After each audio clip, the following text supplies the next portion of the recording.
Palabra viva. Buenos días. Buenos días, Fernando, Raima. Buenos días, Juan Buen Carlos. día. Aquí estamos en el nombre del Señor. Amén. Una mañana más en nuestro amado Puerto Rico. Todas las mañanas uno se despierta y yo creo que hay muchas personas que dicen, bueno, ¿y qué irá a pasar hoy? ¿Verdad? Porque como es una caja de una caja de Pandora, y tú dices, esto es de las peores cosas que nos pueden pasar. En el día de hoy vamos a hablar sobre las señales del fin de los tiempos que tienen que ver con los creyentes, con la iglesia. Porque muchas veces estamos hablando sobre específicamente señales de los tiempos que tienen que ver con los aires, las señales las señales de los, ay Dios mío, de los cielos, de las señales que están en el cielo. Sean estas constelaciones, sean estas meteoritos, sean estas visiones, lo que sea, que eso lo vamos a hablar en un segmento más adelante.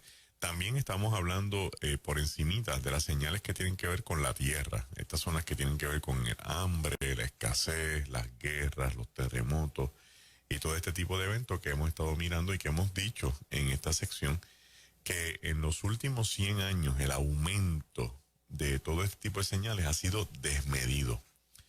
Nosotros no decimos que porque el aumento es desmedido, ya prácticamente el fin está aquí a la puerta. Lo que decimos en este segmento, y esta emisora se ha distinguido por eso, es que una señal es un aviso de algo que va a acontecer. Entonces, cuando usted ve una señal de pare, si usted ve la señal, tiene que parar. Usted no puede parar cuando la señal está encima de usted porque va a tener un accidente. O sea, la señal usted la ve a distancia. Y esto es lo que estamos haciendo nosotros, mirando estas señales a distancia para poder identificar con tiempo, ¿verdad?, dónde estamos ubicados. Una de las mejores cosas que le pueda pasar a un ser humano en este tiempo es conocer la palabra de Dios. Porque la palabra de Dios, aunque la gente no lo quiera entender porque no la está estudiando, te pone en la perspectiva correcta de dónde tú estás. Y te invita a que te analices de cómo tú estás. Mira lo poderoso que tiene el texto bíblico. Te dice, tú lees la palabra y dices, yo estoy mal, pero te dice, pero mira a ver cómo tú puedes enderezar la vida que tú entiendes que está mal de acuerdo al esquema bíblico. Entonces, cuando nosotros estamos, buscando las señales de los tiempos, tenemos que mirar también que la iglesia está sumida dentro de esas señales porque no es el fin, la iglesia no está en el fin, así que tiene que estar en el periodo de las señales. Si yo estoy hablando de las señales lo que me anuncian en el fin, pues la iglesia está dentro de ese contexto igual que todos los demás. Una mirada por encima, así a ras. Alguien que no lea mucho Biblia, que diga, mira, una de las cosas que yo estoy mirando y observando es que definitivamente la iglesia está metida en una controversia social constante contra unos cuantos escenarios que los pasamos por alto. Y el primero de ellos, sin duda alguna, es la cultura. Porque la gente quiere hacer entender que la cultura tiene el poder para cambiar la mentalidad de la iglesia y que la iglesia tiene que ajustarse a los cambios culturales según estos vayan sucediendo. Y en la realidad última no es así, porque la iglesia tiene su propia cultura, que es la cultura del reino. Entonces tiramos una raya donde yo no estoy distante de la cultura social, pero esa cultura social que tú me quieres imponer a mí tiene sus propios valores, si es que tiene todavía alguno, tiene su forma moral y ética de pensar, tiene su manera de cómo relacionarse con el prójimo y con las demás personas, donde cuando esto viene de frente al reino de los cielos, se encuentra en este choque gigantesco, porque el reino tiene también sus valores, el reino tiene sus principios, el reino tiene su base moral y su base ética, de hecho, mucho más amplia que cualquier cultura, porque en cualquier cultura se le puede decir a la gente de de miles de formas de cómo relacionarse entre ellos y pasarse la factura y odiarse y envidiarse. Y en el reino hay que amarse uno mismo como ama a los demás. Y en el reino uno tiene que perdonar a los enemigos. Y en el reino uno tiene que orar por el que está contrario. Entonces, cuando tú te encuentras de frente con estas cosas, tú dices, definitivamente, donde esté la iglesia, va a haber controversia. Donde esté la iglesia, va a haber conflictos. Donde esté la iglesia, va a haber choques y es algo inevitable. ¿Cuál sería la alternativa según una gente? No, hacer alianzas con el mundo. A buscar la forma de entrar en procesos, de permitirle entonces a la iglesia una mentalidad innovadora. Eso no existe. Eso nunca ha existido. No se deje convencer por algo que no es real. Eso nunca ha existido porque en la medida en que la iglesia, como decía abuela, en la medida en que la iglesia se agüe y la sangre se le ponga de horchata, después no tiene cómo reclamar, después no tiene cómo tirar la línea, después no va a poder decir, no, mira, eso está mal. No puede estar mal porque tú estás de acuerdo con nosotros. Tan pronto uno cruza la línea, entonces viene la factura inevitable de lo que el mundo le va a querer exigir a la iglesia. ¿Eso no es lo que está pasando?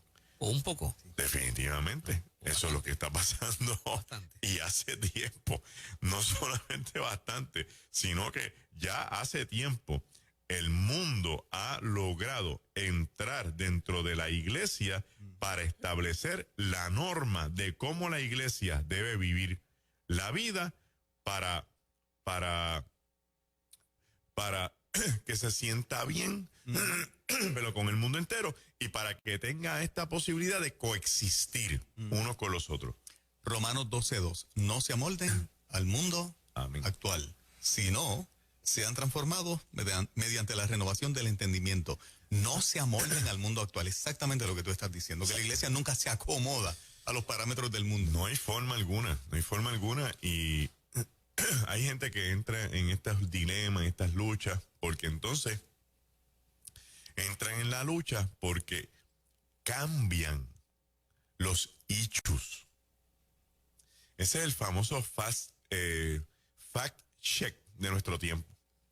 Aquí hablamos de educación y alguien viene y dice, no, el problema es la salud, y desvía el tema hacia el COVID, trae unos argumentos sólidos, la gente le compra el argumento porque toda la explicación está pero si vamos a la luz de la verdad, el comentario está fuera de foco porque no era el tema que estábamos hablando. Eso pasa todos los santos días. Entonces, un fact check que le pasan a la iglesia, ¿cuál es? No, ustedes tienen que amar. Ustedes no pueden decir eso, que hay que amar al prójimo. Sí, yo no estoy hablando de eso. Yo estoy hablando de la integridad de la iglesia como cuerpo. Yo estoy hablando del carácter del creyente. Yo estoy hablando de la formación del individuo. De que tiene que haber una diferencia sustancial porque yo era una cosa antes de Cristo y después de Cristo yo soy alguien. Porque una transformación, un proceso de miles de maneras que se puede demostrar. Las más poderosas para mí es una, cómo yo sentía, cómo yo pensaba, cómo yo actuaba antes de Cristo y cómo yo pienso, cómo yo actúo y cómo yo soy después de Cristo. Si eso no me puede definir, no me va a definir nada como creyente. Entonces, la iglesia se encuentra sumida en unas luchas constantes, pero que en estos últimos años han recrudecido. Tomemos en consideración un programa de los iniciales de Señal de los Tiempos que era que hablaba sobre las características del siglo XXI. Que estas características del siglo XXI, cuando se empoderan en el mundo en el que están operando, vienen y oprimen la iglesia. Una de las más poderosas es el hedonismo, o sea, el culto al placer. El culto al placer ha traído una mentalidad social donde viene amarrado, que es interesante, viene amarrado con una nueva espiritualidad, haciéndole ver al ser humano que la verdadera espiritualidad es como tú te sientes, es como tú lo vives, ¿verdad? Que tengas la buena vibra, Que sientas que no hay nada malo, porque al final del día eso es lo que tú querías hacer. Entonces, amarrada esa nueva espiritualidad con el culto al placer, cuando tú lo vienes y lo atas, tienes un libertinaje imperante que no hay quien lo detiene. Entonces está diciendo, esa mentalidad fundamentalista de la iglesia, eso es arcaico.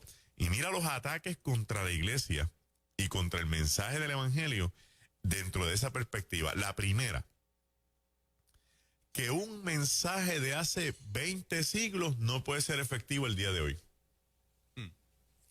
Que como una palabra que tiene una trascendencia de hace 20 siglos atrás, tú me vas a decir que puede aliviar, que puede manejar, que puede contrarrestar, que puede edificar mi vida 20 siglos después, cuando el ser humano es un ente evolutivo que ha ido cambiando mentalmente de tal forma que hemos progresado. Entonces te llevan a esa cumbre, progreso, y la gente se lo cree y se lo respira. ¡Wow!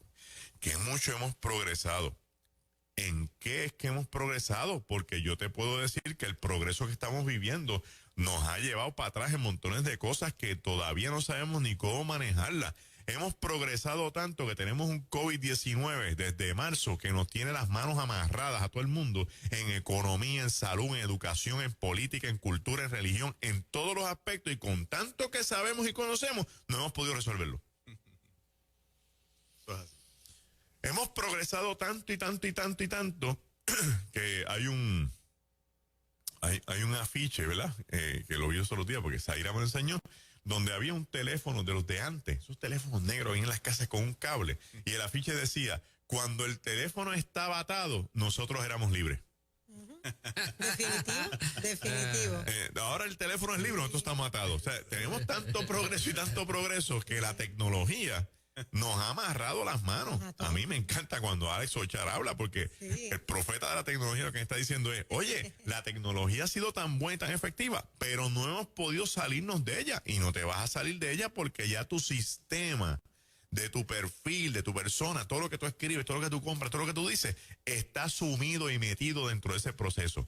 Por lo tanto, ¿cómo tú me dices a mí que un mensaje de hace 20 siglos atrás no es efectivo porque hemos progresado, cuando te podemos probar que el progreso que tenemos ahora mismo no es otra cosa que las ataduras del ser humano que no se pueden salir de ella?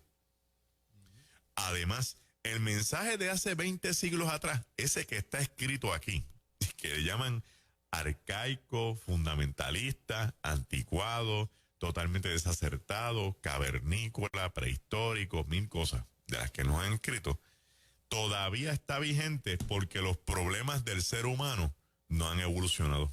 Wow. Hemos crecido mucho, hemos progresado mucho, pero seguimos teniendo los mismos problemas porque la envidia es un problema que no tiene años. Los celos, la egolatría, la vanagloria, el deseo de hacerle daño a los demás, la maldad. Quítate tú para ponerme yo. El elemento de la competencia, la violencia, que ha ido en un crecimiento rampante y que esta emisora constantemente está tratando de abrirle los ojos a la gente que aquí no es contra la mujer, aquí es contra todo el mundo. Entonces que no hacemos nada, no tenemos las manos amarradas porque queremos enfocarnos en algo específico para darle gloria y seguimiento a elementos políticos partidistas y a voces específicas que buscan unos elementos especiales para ellos, cuando entonces se nos están colando por un lado los elefantes y queremos cazar los ratones. Cuando tú lo miras de esa forma, dices, pero es que el mundo sigue igual, tenemos los mismos problemas. ¿Por qué la gente sigue yendo a la cárcel? Sigue yendo a la cárcel porque está violando la ley. ¿Y violar la ley es algo del siglo XXI? ¿O es algo de toda la vida? ¿Por qué hay tantas problemáticas donde tenemos en las familias ahora mismo? Por la falta de amor, la falta de comunicación, los problemas de terceras personas que intervienen en los matrimonios, el elemento de que la gente no se quiere someter, que no quieren cambiar. ¿Esos problemas son del siglo XXI? ¿O son de toda la vida? Son de toda la vida. Tengo una noticia para ti. Aquí habla de eso, hace 20 siglos atrás. Y no solo habla de eso, te dice cómo manejarlo. y te dice cómo tú resolverlo. Hay profecías que tienen que ver directamente con el reino, independientemente de lo que hemos estado hablando sobre el hedonismo y todo este tipo de cosas. La segunda señal contra la iglesia más contundente es la persecución por Cristo. Mira, no hay un líder religioso, no hay un líder de una religión más controversial que Cristo. No lo hay. No lo hay. De hecho, la controversia de Cristo vende. Dan Brown, que había sido un escritor de muchos años, porque el Código Da Vinci no es la única obra que él había escrito. Él ha escrito montones de libros, pero la pegó con el Código Da Vinci. ¿Por qué? Porque el Código Da Vinci, que el Código Da Vinci la pegó porque la controversia gigantesca que él desató era que María Magdalena era un discípulo de Cristo y era novia de Jesucristo, y se trató de encubrir a través de toda la historia de la iglesia, y que eso está en los libros apócrifos que han tratado de destruir. La gente, como no tenía información y no se estaba educando, le compró la idea y mordió el anzuelo y convirtió a un profesor de escuela de un estado de los Estados Unidos, de los estados centrales de Estados Unidos, en un multimillonario. Porque él hizo de la controversia una novela. Y con su novela logró traer un elemento esencial que no es otra cosa que la figura de Cristo. Vamos a poner a Cristo en controversia y eso vende. Cualquier persona que hoy día quiera tener un standing económico, de proyección, de elemento público sólido, lo único que tiene que hacer es traer a Cristo a la poltrona. Decir que Cristo tenía amoríos con María Magdalena, que Cristo tenía una ganga de individuos que eran homosexuales, y eso rápidamente va a elevar las cifras y el rating hasta más no poder. ¿Por qué no pasa eso con Mahoma? ¿Por qué no pasa con Buda? ¿Por qué no pasa con Confucio? ¿Por qué no pasa con esta gente? Porque esta gente son líderes de religiones mundiales, pero no tenían el mensaje de Cristo. No tenían la trascendencia de Cristo. Y más importante, no dejaron el legado que Cristo dejó. Por lo tanto, si hay que acabar con algo para que el mundo pueda imperar y reinar como quieren, con su actitud de libertinaje, hedonismo, vanagloria, narcisismo y todo lo que tiene el siglo XX, el relativismo, todo lo que trae el siglo XXI, no es más otra cosa más sencilla que hacer que ataquemos a Cristo. Porque atacando la figura de Cristo, destronamos el cristianismo y no tenemos un obstáculo para montar la estructura que queremos montar. Ahí se montan satanistas, ahí se montan los brujos, ahí se montan todos los que están en el mundo de las tinieblas, ahí se montan todos los que quieren pecar, ahí se monta el ateísmo, ahí se monta el gnosticismo, ahí se montan los agnósticos, ahí se montan los humanistas, ahí se monta, mira toda la gente que se monta en ese crucero. Entonces no lo estamos viendo. Y pasamos la ficha y no queremos reaccionar porque creemos que eso no es importante, Esa mentalidad de ese ataque en este tiempo más que nunca, lo que está buscando es que las próximas generaciones no sepan de Cristo. Que los que vienen subiendo no tengan ninguna base en el Evangelio. Que los que tienen esta oportunidad de ser los que van a llevar nuestro legado piensen de una forma tan distinta, porque esto es tan anticuado y tan retrógrado, que no vale la pena que yo lo considere. Y entonces el ataque contra la iglesia va dirigido, no contra los que estamos sólidos, contra los que vienen subiendo, para que no haya esperanza, para que no haya una base en el futuro, y así yo pueda montar todas las leyes que yo quiera montar, y así yo pueda deteriorar el país como yo quiera deteriorarlo. ¿Por qué? Porque no voy a tener la resistencia que tengo hoy. Entonces los que supuestamente son los del legado van a ser aliados. ¿Por qué? Porque yo los voy a poner a pelear contra los viejos de ellos. Y de ahí se cumple la palabra, que se levantará el hijo contra el padre y el padre contra el hijo. Y en la misma casa, Cristo entonces es tema de división. porque el hijo le dice al padre, papi, pero es que eso está ya bien old fashion. Eso no es así.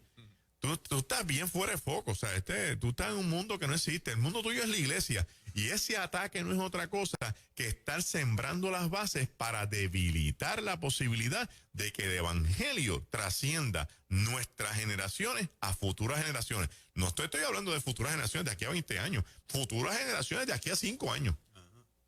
Porque vamos injávidos. Ese ataque contra Cristo lo estamos viendo en todos los lugares del mundo.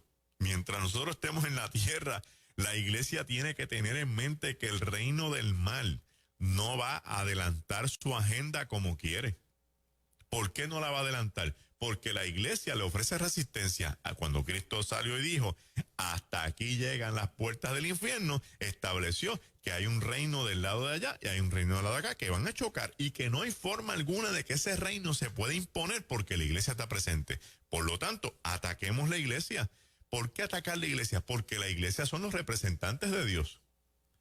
Estuvo bien curioso que en los debates al doctor César Vázquez, que es cardiólogo en medicina y se ha ganado su título porque estudió para eso y tiene una práctica prestigiosa, le llamaban el pastor. Si usted no lo vio, no, pero aquí es el licenciado fulano de tal y esta es la licenciada Mengana, pero este es el pastor. Cuando hace un tiempo atrás un amigo mío cometió unos errores en un banco y él era pastor. En vez de decir empleado del banco tal cometió errores y arrestado por apropiación ilegal y fraude, no, el pastor fulano de tal. Si usted no sabe leerlos entre líneas, usted no está entendiendo que nosotros estamos en un soberano ataque constantemente. Así es. Y que entonces el cristiano tiene que ser perfecto para que la gente no lo pueda atacar. Pero si algo es perfecto es para que usted lo imite. Pero no, quieres que sea perfecto para que cuando falle le caigas encima, lo destruyas, diciendo, mira para allá. ¿Y eso que es cristiano? ¿Y? Soy cristiano, pero yo soy perfecto. Mi perfección está en mi relación con Cristo. En el mundo hay gente perdiendo la vida por predicar el evangelio. La gente nos habla de la doctrina del arrebatamiento, que la voy a traer el jueves próximo. Y nos dicen, es una teoría escapista. ¿Escapista de qué? ¿Quién está escapando aquí de qué? Si la iglesia está bajo asedio, si hay una institución social que está en constante ataque, que está en constante controversia, es la iglesia. ¿De escaparme de quién? Quizás haya gente que se quiere escapar, pero nosotros estamos en una mentalidad donde hay gente nuestra que está muriendo por predicar el evangelio. El odio contra la iglesia es visible en todas las esferas sociales. El odio contra la iglesia es visible contra todas las esferas sociales. Y es un odio que nosotros no lo hemos fomentado. Es un odio que se ha levantado de la distorsión de nuestros mensajes, de la manipulación de ellos mismos con nuestros mensajes para hacerle ver a la gente, esta gente nos odian, esta gente nos persiguen, esta gente se cree que son mejores que todo el mundo. Por lo menos, yo te diría a ti que desde que yo conozco esta emisora y desde mucho antes de yo programar, no ha sido nuestro mensaje. Nuestro mensaje ha sido de amor, de reconciliación, de esperanza, de expectativa, de decir las cosas como van y donde están y constantemente tratar de señalar lo que está mal para que se pueda corregir.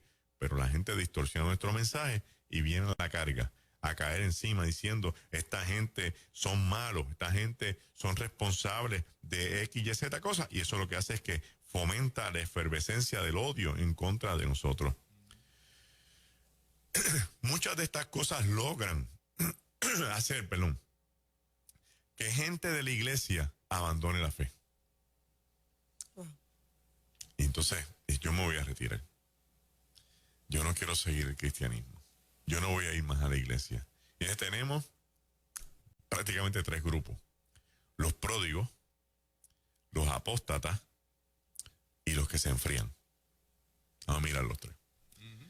Los pródigos. Los que por un desliz abrazaron el pecado más que la fe. Entonces están allá mirando el corral de los cerdos de frente, sabiendo que su corazón está en la casa del Padre. Porque no es donde tú estés, es donde está tu corazón. ¿Dónde está tu corazón? Y entonces locos por venir, pero abochornados, en vergüenza, en crisis, yo no me atrevo, ¿qué van a decir? El pródigo. El apóstata, que es el más peligroso, porque ese estaba con nosotros, tuvo una mala experiencia, que puede ser desde un encontronazo con alguien hasta que alguien le trajo un libro, léete esto para que tú veas lo que tú estás creyendo, y entonces se enoja con la iglesia, y no es que se convierte en ateo, es que no quiere saber de la iglesia, y la iglesia es su enemigo. Algunos terminan siendo ateos, pero otros no. Otros dicen, no, yo creo en Dios, pero yo no quiero saber de la iglesia. Y ahí el ataque, tan. Y entonces niegan la fe, se van hacia atrás, destruyen todo lo que han creído y se llevan por el medio todo aquello por lo cual un día vivieron, creyeron y estaban dispuestos hasta morir. Y los que se enfrían, que son los que se quedan entonces resguardados, no quieren meterse en controversia, no apoyan, pero tampoco critican, prefieren que la iglesia se quede cerrada, porque pues tienen miedo, hay que obedecer el gobierno, estas cosas hay que entenderlas en sus contextos,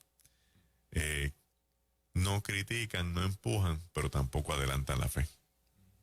Dentro de ese grupo de los fríos también están los que están heridos, que gente que representó mal el reino les hizo daño, con un mal testimonio, con una mala acción, con una mala palabra, una manipulación, los sacaron de carrera. Y ahí se cumplen ellos que por causa de que la maldad aumentó, el amor de muchos se enfrió. Tenemos que mirar también que, por lo menos en los Estados Unidos de Norteamérica, es interesante, el aumento del cierre de las iglesias, las renuncias de múltiples pastores al pastorado. Y aumentamos aquí también, o añadimos, perdón, el aumento en los suicidios de pastores y de pastoras, porque no pueden con la carga, se les dañó el sistema mental y emocional, se desenfocaron y fuera de su juicio cabal, se quitaron la vida. Lo digo porque quitarse la vida no es un acto de un juicio cabal, es un acto totalmente desenfocado y desequilibrado mentalmente. Cuando tú miras estos números de la cantidad de iglesias que se van cerrando, de la cantidad de iglesias que dejan de ser iglesias para convertirse en los templos, para convertirse en otras estructuras, de pastores entregando sus pastorados, de gente renunciando a sus ministerios, tú te tienes que hacer una pregunta: ¿en qué tiempo es que estamos? ¿Por qué estas personas hicieron eso en este tiempo y no en otro tiempo? Porque este tiempo es un tiempo cruel. Este tiempo es un tiempo que no se ha visto como antes. Esto es un tiempo de ataques frontales. Esto es un tiempo de difamación. Esto es un tiempo de hacerle daño a las figuras principales de las iglesias, como los pastores, los líderes de ministerio. ¿Para qué? Para debilitar la estructura. Y a mí me da mucha lástima, y lo voy a decir con todo mi corazón, que una vez aquí estuvimos en una sección de estas señales del fin y hablamos de esto y empezó la gente a comentar, que si se quitó la vida pues no era cristiano, que si cerraron la iglesia, mejor menos iglesias hay. Nosotros no podemos actuar así, eso no es. Y yo sé lo que la gente quiso decir, pero eso no es, porque ¿qué imagen le enviamos a los que no creen? ¿Cuál es la señal que le enviamos a los que no creen? Que entonces esto no importa cómo tú lo montes y lo debes montar, si se cae de todas formas, pues es que tú no eras. Eso no es así. Eso no es así. Cuando se levanta una iglesia y eventualmente se cierra esa iglesia o ese pastor renuncia, no estamos hablando solamente de la iglesia que se cierre y el pastor que renuncia. Estamos hablando de todo el caudal de situaciones gloriosas que pasaron mientras esa iglesia estuvo abierta. La gente que se convirtió, que se bautizó, el matrimonio que se reconcilió. Estamos hablando de una situación espectacular de vida cuando una iglesia está abierta, porque una iglesia abierta es una estructura en contra del reino de las tinieblas. Porque allá adentro pasan cosas. Pero puede pasar en mi casa, puede pasar en tu casa y puede pasar en tu carro. Pero la iglesia es la imagen visible en la comunidad, no tu casa. no es tu carro.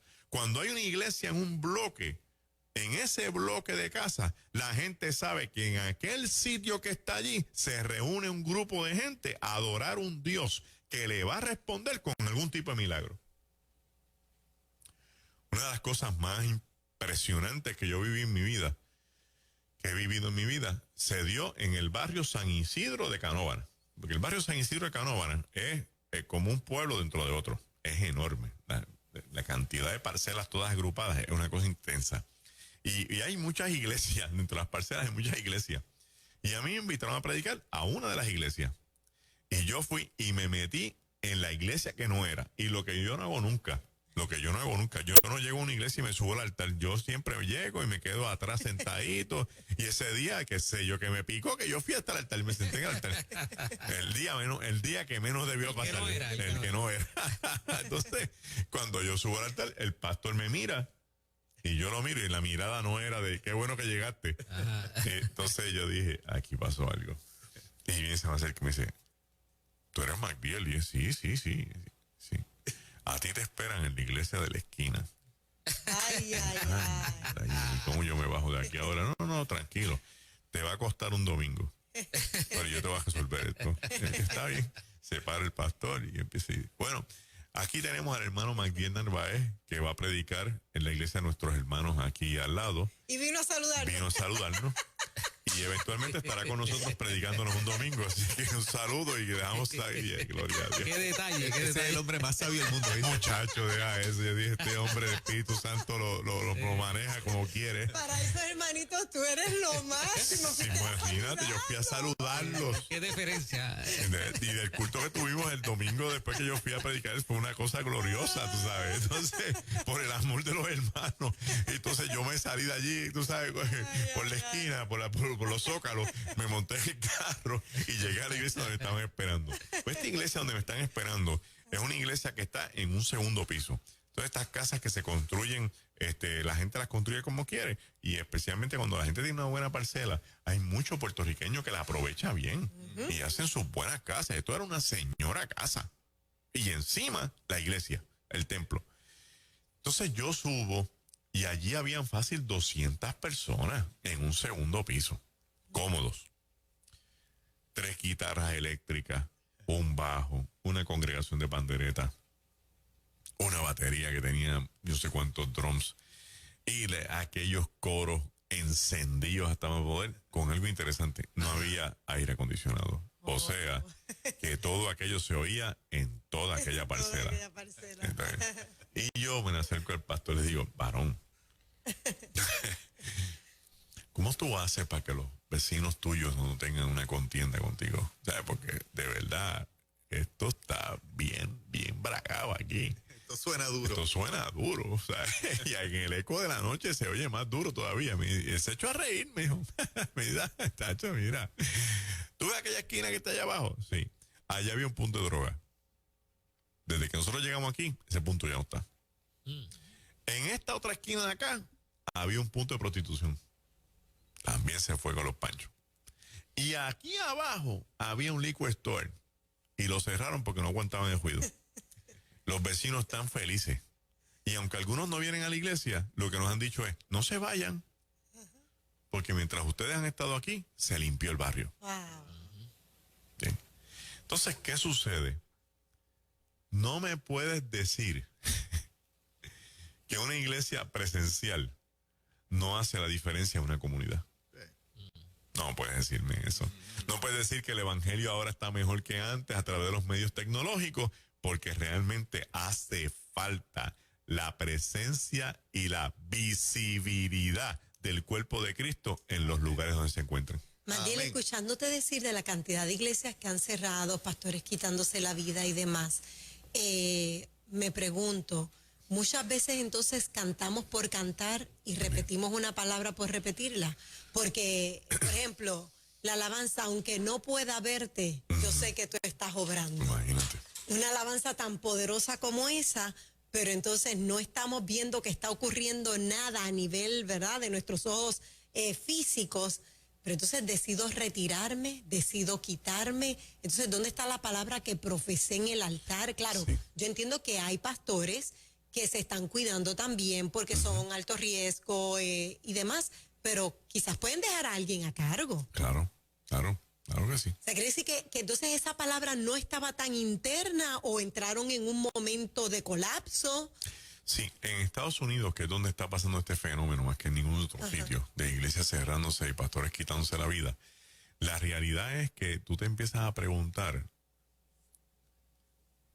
hasta dónde nosotros estamos fusionando lo que creemos con lo que vivimos. ¿Sí? Hasta dónde yo soy fanático de Cristo. La gente dice, yo soy fanático de Michael Jordan, yo soy fanático de LeBron James, y con eso me dicen todo, se van a andar con la camiseta del individuo, con la foto del individuo, conocen las estadísticas del individuo, toda su trayectoria, para aquí, para allá. Entonces, ¿hasta dónde nosotros somos fanáticos de Cristo? Así es. Que creemos de verdad en lo que predicamos, que lo vivimos, que lo experimentamos, que somos vulnerables y que nos pueden pasar cosas. Claro que sí, como cualquier ser humano. Pero estamos llevando una vida proclamando un reino, proclamando una verdad, proclamando una historia que hace 20 siglos sigue teniendo trascendencia en nuestra realidad de vida. Entonces tú tienes que preguntarte, ¿estoy viviendo yo el Evangelio? ¿Está Cristo viviendo en mí? ¿Está el Espíritu Santo tomando el control de mi vida? Porque Cristo dijo que el Espíritu Santo te va a llevar a toda verdad, a toda justicia. Te está llevando de verdad hacia eso. Entonces, este tiempo es el peor que estamos viviendo para que la gente mida fuerzas con su fe. Pero la fe te la van a debatir. La fe te la van a poner en riesgo. La fe te la van a poner en la poltrona de la lucha. Te la van a procesar. Te la van a desafiar. Porque si no, no es fe. ¿Cómo un atleta de alto rendimiento sabe que puede romper un récord mundial? Si no es preparándose, trabajando para eso, pensando para eso, y el día de la verdad, en una carrera, demostrar que él se preparó para establecer un nuevo récord mundial. Ay, ¿qué pasa si no lo logró? En la preparación nada más y el llegar ese día en el evento para competir fue más que suficiente. Y tiene que romper su propio récord primero. Y tiene que romper su propio récord primero. Y si rompió su récord, está ganando. Porque logró una nueva meta. Exacto. Entonces, el creyente, comparado con lo que el apóstol Pablo plantea, que es este atleta que va hasta las últimas consecuencias, que él mismo cuando lo van a matar dice, he corrido en la carrera. Está diciendo que esto no es meramente una emoción, que esto no es solamente una experiencia, que esto no es un momento, esto es una vida. Es una vida que va a estar reñida con todos los ataques que recibimos de toda la gente que no nos quiere, todos los ataques de la gente que recibimos de la gente que pretende hacer creer que la iglesia está obsoleta, todos los ataques de la gente que quieren hacer la maldad, porque ese es su reino, su posesión, y que la iglesia, mientras está presente, siempre le enseña el certificado de decirle, no estás bien, te estoy diciendo la placa, no lo estás haciendo bien, eso no te conviene. Y eso, como les molesta, mejor es que la iglesia no exista. Los textos bíblicos constantemente nos hacen saber que habrá una gran cantidad de personas sin escrúpulos ni remordimiento que le impidan que estén presentes y que por causa de la iglesia se les impide causarle daño a otras personas. El aborto, la agresión que existe hoy día entre gente de la misma relación, las luchas que estamos teniendo en nuestras casas. ¿Dónde está Puerto Rico que no puede abrir los ojos y ver qué está pasando? ¿En qué estamos pensando? ¿En qué es que estamos enfocándonos? ¿Dónde está la mentalidad de este hermoso país con este hermoso pueblo de gente tan buena y tan noble que nos distinguía? Todavía estamos aquí, se nos está cayendo el kiosco encima. Y lo vamos a dejar simplemente para que unas profecías se cumplan. Como la Biblia dice que la maldad va a aumentar, como dice que va a haber gran apostasía, pues vamos a cruzarnos de brazos. Se supone que la iglesia muere en la raya, trabajando por el reino, proclamando el reino y tratando de hacer la diferencia en el mundo que le toca vivir. Nosotros no somos los cumplidores de las profecías equivocadas o las profecías nefastas. Nosotros queremos ser los cumplidores de las profecías correctas, que Jesucristo viene a buscar a su iglesia, que Jesucristo viene a establecer un reino de paz y de justicia en algún momento del mundo futuro que nosotros tenemos que vivir o que vivirán nuestras generaciones, pero que mientras eso pase, la iglesia tiene que seguir estando presente para decirle al mundo, el reino todavía está entre ustedes. Los valores, la moral, los principios y la ética no solamente se van desvirtuando, van desapareciendo para convertir este mundo en un mundo de anarquía moral, en un mundo de anarquía ética. ¿Y qué es eso, Miguel? Un mundo que tiene leyes, pero que no tiene la moral para cumplir con ellas. Un mundo que tiene estructura, pero no tiene la ética para seguir las normas. Un mundo que tiene todo un andamio, pero que la gente tiene una mentalidad de hacer lo que quieran. Ese es el mundo que usted quiere. Porque ese es el mundo que están planteando en todos lados. Ese es el mundo de las nuevas estructuras políticas que vienen de camino. Esa es la mentalidad social que se está permeando. Ese es el sistema de educación que nos quieren imponer. Ese es el mundo que usted quiere. Ese no es el mundo que usted quiere. Pues entonces actúe. No se quede con los brazos cruzados diciendo que como el mundo tiene que aumentar la maldad para que Cristo venga. No. Y este es el cherry de la sección de hoy, del mantecado. La única profecía que la iglesia es responsable de ella no es cruzarse los brazos para que aumente la maldad. No es cruzarse los brazos para que reine el libertinaje y la inmoralidad. No es cruzarse los brazos para que los gobiernos decidan por nosotros. La única profecía que la iglesia tiene que echarse en los hombros para que se cumpla, cosa de que Cristo regrese, es que esto sea predicado en el mundo entero. Por lo tanto, usted y yo tenemos una responsabilidad de proclamar el reino de los cielos en la tierra. Y no es predicar meramente por predicar y convertir que la gente se convierta y se salve. Es establecer un orden donde no hay orden. Es establecer un sistema adecuado de convivencia sana, socialmente hablando, donde no existe esa convivencia. Es poner la paz donde hay agresión. Es poner alternativas donde no hay alternativas. Es traer esperanza donde hay gente que tiene un mundo lleno de cabeza de cosas que están por perder su vida porque no hay quien les hable de la esperanza que genera creer en Jesucristo. Es traer lo que es necesario donde existen muchas cosas innecesarias. Es traer la verdad donde lo que hay son imágenes. Es traer la realidad donde lo que hay son fotocopias. Y la única institución en el mundo que puede hacer eso se llama la Iglesia de Jesucristo. Si usted es parte de ese cuerpo, entonces escuche nuestro mensaje. Abra los ojos a la realidad. Despierte su conciencia. Saque la bandera del evangelio y vaya hacia el fil con todos nosotros a decirle a un mundo que quiere tomar un control. Mientras estemos aquí, el reino establece la pauta.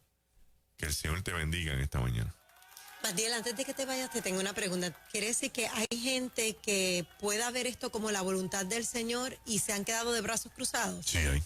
Sí, hay muchos. Que le llaman a todo esto, esta es la voluntad del Señor, yo cruzo los brazos y esperar que ocurra lo que ocurra. Esto es una parte de una profecía, como se va a cumplir, aquí no hay nada que hacer, lo que tenemos que hacer es esperar que Cristo venga y nos vamos con él. Bueno, un pana me dijo en estos días, yo creo que lo compartí hace un tiempo, un pana me dijo en estos días, no te afanes por hacer tanta cosa, en relación a nuestros deberes cristianos, se refiere exactamente a eso, porque de otro modo estarías atrasando el regreso de Jesucristo. Porque esto es inevitable, tú sabes, y yo lo escuchaba y decía, wow, qué raro esto. Cuando uno viene del mundo evangelístico, que es el mundo donde yo más he estado, en la evangelización y la enseñanza, y tú tienes la experiencia de estar en un lugar predicando, y tú ves un alma en un llamado que levanta la mano, diciéndote yo quiero reconocer a Cristo como mi Salvador personal, y pasa al frente y tú oras, y tú ves la convicción de esta persona de querer soltar su mundo de crisis para entrar en un mundo de paz y de alternativa. Tú dices, si esto es lo que hay que hacer hasta el día antes de irnos de esta tierra, esto es lo que vamos a hacer. Me encanta lo que dice Mateo 24:14. Y este evangelio del reino se predicará en todo el mundo como testimonio a todas las naciones.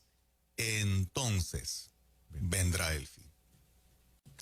Es la predicación del evangelio en los 4 confines del planeta. ¿Y a quién le corresponde esa responsabilidad? A la iglesia. A los que están cerrando. Sometidos. Wow. Señoras y señores, palabra viva, magnielnarvaez.com y elgalileo.org. Yo lo voy a sorprender. Tengo una canción aquí de un hermano que yo sé que todos aquí lo recordamos con mucho cariño. A ver si ustedes se acuerdan de Eliezer Espinosa. Eliezer Espinosa, alias Cielito.